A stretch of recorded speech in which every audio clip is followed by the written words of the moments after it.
Alguien que ha estado en la escena política, en todos los medios y en el centro de las luces y de las cámaras fue Javier Milei. Amado por algunos, odiado por otros, ha hecho algunas propuestas bastante polémicas y por eso acá vamos a hablar de qué limitaciones constitucionales se enfrentaría en caso de que llegara a ser electo presidente.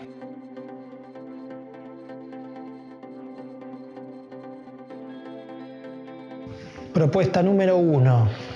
Yo dolarizo la economía, o sea, hago este ejercicio, digo, dólar, la moneda que vos quieras. O sea, yo me comprometo frente a la población dolarizar. Una de las cosas que propuso Javier Milei es dolarizar la economía. En principio, todo el mundo piensa, sale un proyecto de ley que reemplace el peso por el dólar y asunto terminado. ¿Pero qué dice la Constitución sobre la dolarización? Bueno, el artículo 75, inciso 11, lo que dice es que corresponde al Congreso de la Nación fijar la moneda, establecer su valor y establecer el de las monedas extranjeras. Y remarco la palabra corresponde al Congreso, porque algunos entienden, algún sector de la doctrina, alguna biblioteca, al decir corresponde al Congreso, es el Congreso pura y exclusivamente quien tiene que fijar la moneda, y si el país llevara adelante un proceso de dolarización, al ser la moneda norteamericana, justamente norteamericana, no estaría el Congreso siendo quien fija la moneda y por lo tanto no se cumpliría con este artículo de la Constitución. De ahí que llegan a la conclusión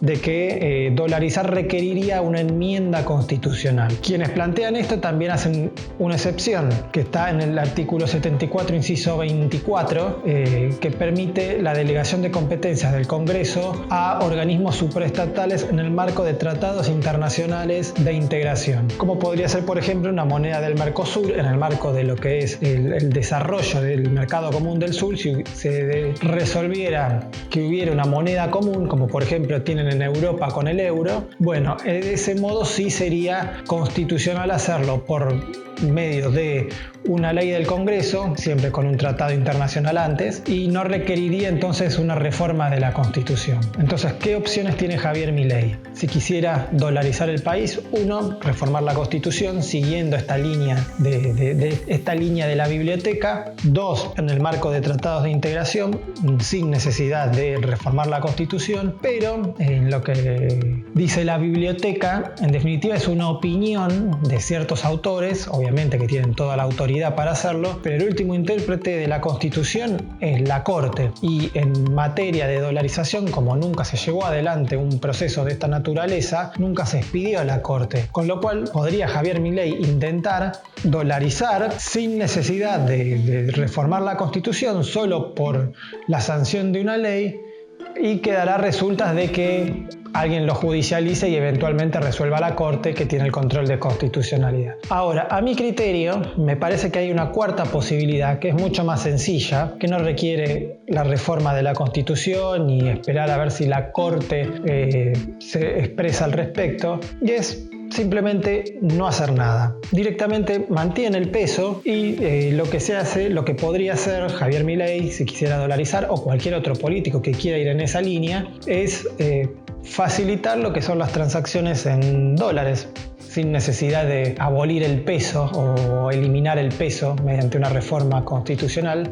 o una reforma legal. Se lo mantiene. Habría que reformar la ley penal cambiaria, habría que ver cómo se redacta el artículo 765 del Código Civil, que establece que un deudor puede liberarse de la obligación de una deuda de un crédito en dólares pagando en pesos. El Banco Central podría ir fijando regulaciones, reformando las regulaciones como para tratar de favorecer las transacciones en dólares y dejar que las dos monedas circulen libremente y que la práctica diaria termine imponiendo al dólar. Esa podría ser una solución para que pueda llevar adelante un proceso de dolarización sin necesidad de entrar a discutir si hay que reformar o no la Constitución, o tratar de llevar adelante una reforma de la Constitución, o que la Corte empiece a resolver si es o no legal la dolarización. Vamos con la siguiente propuesta. Y si la casta política no me lo deja hacer, llamo un referéndum. vas a ver lo que dice la gente. A ver si quiere la plata de porquería esta que emiten los políticos delincuentes de Argentina o quieren una moneda de verdad. Bueno, derivada de la anterior, la consulta popular, si no lo dejan dolarizar, convocaría a un plebiscito, un referéndum, y que sea la sociedad quien resuelva si se quiere llevar adelante una dolarización o no. En primer término, para que la consulta popular sea vinculante, es decir, que sea ley, se requiere que la convoque el Congreso y él se postularía presidente. De todos modos, obviamente que si llega a presidente, porque va a haber sacado un caudal de votos que le permite tener representantes en las cámaras y por lo tanto, va a poder tener algún peso parlamentario. Pero si en el escenario en el que él lo plantea, de si la casta no quiere, o sea, interpretando las palabras de Javier Milei, si todo el arco político fuera de su propio espacio se junta en pos del no dejar dolarizar, bueno, él va a tener que entablar algún tipo de diálogo en el Congreso para que le permitan convocar a la consulta popular.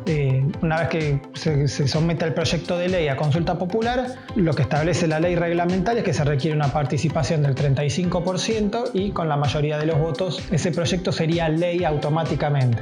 El presidente, de todos modos, puede convocar a una consulta popular, pero siempre dentro de sus competencias, con lo cual yo no sé si para dolarizar podría convocar una consulta popular, porque esa es competencia del Congreso y el artículo habla de que cada quien dentro de sus propias competencias. De todos modos, una consulta popular convocada por el presidente, aun si pudiera hacerlo, no es obligatoria, con lo cual si recibiera una aprobación por parte de la sociedad, no significa que después el Congreso esté obligado o que eso sea ley automáticamente. Simplemente da peso político, pero no lo va a convertir en ley como cuando la consulta popular es vinculante. Lo más conveniente para él sería tratar de que desde el Congreso se convoque a una consulta popular, lo que los va a obligar a entablar algún tipo de diálogo con el resto de los espacios políticos. Ahora, un aspecto no menor y que está vinculado con lo que comentaba en el punto anterior cuando hablaba de la dolarización, es que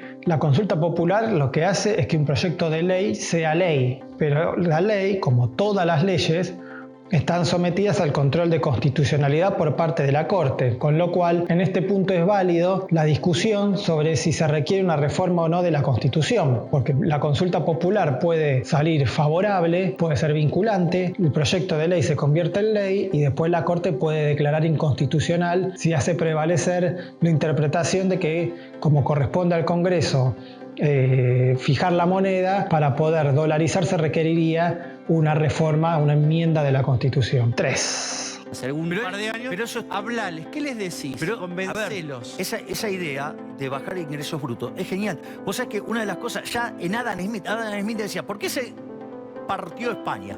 Dice, por el impuesto de Alcabala. ¿Sabe cuál es? Ingresos brutos. O sea, ingreso bruto tiene que ser eliminado y tiene que ser absorbido por el IVA. Bueno, acá entramos en tema tributario, que los ingresos brutos sean absorbidos por el IVA y de esa forma se derogue el impuesto a los ingresos brutos. Esto, lo que hay que tomar como punto de análisis es que son dos impuestos de jurisdicciones distintas. El impuesto a los ingresos brutos lo cobra los gobiernos de las provincias y el impuesto al valor agregado lo cobra el gobierno nacional. Así que ahí tendría que haber una coordinación. En todo caso, Milei va a tener que acordar con los gobernadores para que reduzcan a través de sus legislaturas. Se tienen que haber leyes provinciales. Toda y cada una de las provincias va a tener que llevar adelante reforma tributaria que elimine ingresos brutos y a su vez, no sé si cuando habla de absorber, habla de aumentar el impuesto al valor agregado. Bueno, llevar adelante una reforma del impuesto al valor agregado en el Congreso de la Nación. Ahí va a tener que entrar en un diálogo con todos y cada uno de los gobernadores y a su vez que los gobernadores tengan los números en sus cámaras, en sus poderes legislativos para poder llevar adelante ese tipo de reforma. No es algo tan sencillo y aparte acá entra un tema que no es menor. El impuesto a los ingresos brutos las provincias lo recaudan directamente. En cambio, el impuesto al valor agregado es un impuesto coparticipable, entra a la masa de coparticipación y después depende el reparto de los criterios que fija la ley de coparticipación. Eso puede generar que algunas provincias, por ejemplo, que recaudan por decir un número, 100 pesos directos de ingresos brutos, si eso se coparticipa, en vez de recibir esos 100 pesos van a recibir menos. Entonces ahí tampoco es tan sencillo llevar adelante las negociaciones en este sentido, de eliminar ingresos brutos y compensarlo con el impuesto al valor agregado. Eso va a requerir o hacer algún otro tipo de compensación o modificar el régimen de coparticipación, que tampoco es tan fácil porque la modificación a la ley de coparticipación, que es una deuda pendiente de nuestra última reforma constitucional, requiere la aprobación de las legislaturas de todas y cada una de las provincias. Todas las provincias tendrían poder de veto a una reforma o a una modificación o a la sanción de una nueva ley de coparticipación federal. Yo lo que creo es que hay que hacer una reforma del sistema de coparticipación. Digo, en mi mundo ideal lo eliminaría y que las responsabilidades de las provincias se las financia la provincia. Entonces el gobernador tiene que dar la cara cuando le suben los impuestos a las personas que están ahí. ¿Me comprendés? En cambio, de esta manera... Bueno, también plantea eliminar el régimen de coparticipación, así que lo que yo planteé en el punto anterior de reformar el sistema de coparticipación, ténganlo en cuenta. Pero respecto a eliminar el sistema de coparticipación, bueno, eso generaría un montón de problemas. Para empezar, eliminar el régimen de coparticipación requiere una reforma constitucional porque está expresamente previsto en la Constitución Nacional, con lo cual sí o sí hay que hacer una enmienda de la Constitución, derogar el artículo respectivo y bueno, ver qué es lo que se hace al respecto. Pero si ustedes recuerdan el video que hice sobre cómo, cuándo y dónde apareció la coparticipación federal, que dejo por acá, en ese video lo que acá contamos es que el régimen de coparticipación apareció como una manera de eliminar la superposición de impuestos. Como hay impuestos que los puede cobrar las provincias, hay impuestos que los pueden cobrar la nación de manera concurrente, como una forma de coordinar eso, se nacionalizaban los impuestos provinciales, los cobraba la nación y después la nación repartía. Obviamente que a lo largo del tiempo hubo muchas distorsiones a la hora de repartir, de lo que es repartir la masa coparticipable, pero en todo caso habrá que ver y discutir eso o llevar adelante una reforma constitucional, cualquiera de las dos maneras. El tema es que eliminar absolutamente el régimen de coparticipación después requiere que se fijen mecanismos de coordinación tributaria entre las provincias y la nación para que no se superpongan los impuestos. No es solo el tema, no es solo el aspecto en cuanto a cómo se reparte la plata, sino también a cómo se coordinan los impuestos. Supuestamente el espacio de mi ley obtiene por idea eliminar todos los impuestos que sean posibles, lo más que sea posible, reducirlos, eliminarlos, suprimirlos. Bueno, todo eso requiere reformas de las leyes y no sabemos en qué medida puede tener éxito o no alguien que quiera bajar impuestos. Ahora, mientras existan impuestos tiene que haber alguna coordinación entre la nación y las provincias. En todo caso habrá que discutir después cómo se reparte. La cuestión es que en principio va a tener que reformar la Constitución si quiere eliminar absolutamente el régimen de coparticipación. Y después quedará explicar cómo se organiza el sistema tributario nacional. Dolarizar, convocar una consulta popular, eliminar ingresos brutos y reemplazarlo por IVA y eliminar el régimen de coparticipación federal. Esas 4 propuestas son las que analizamos hoy. Espero que les haya gustado el video. Nos estamos encontrando en la próxima.